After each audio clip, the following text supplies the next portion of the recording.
35 million Linkedln client records spilled. The scratched Linkedln dataset was spilled into sections. One section contained 5 million client records, while the subsequent part contained 35 million records. A Linkedln dataset, holding the individual data of north of 35 million clients, was spilled by a programmer working under the nom de plume used it. The information base was spilled on the notorious cybercrime and programmer stage. Break discussions. It is essential to take note of that USTOD is a similar programmer liable for breaking the FBI's security stage InfraGard last year and uncovering the individual subtleties of 87.00 of its individuals.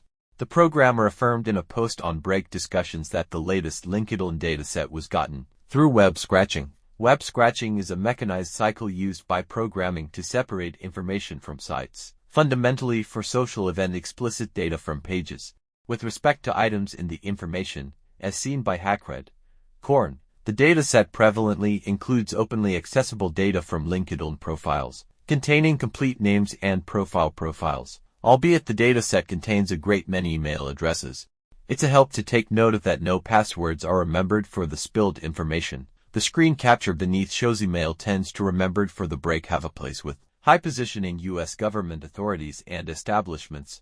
Moreover, email addresses from different government organizations overall have likewise been recognized. Authenticity of Linkedln information, credible or false.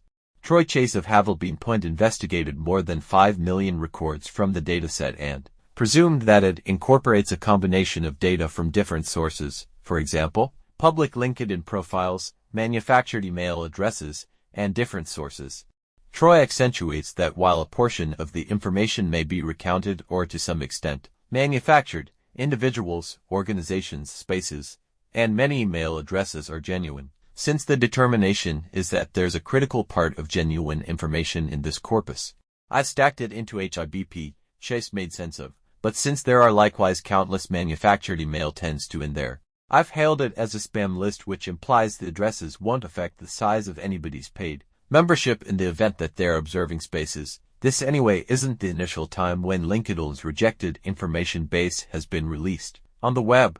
In April 2021, a danger entertainer was selling to scratched Linkedln datasets with 500 million and 827 million records. In June 2021, a programmer sold a rejected LinkedIn dataset containing information of 700 million clients.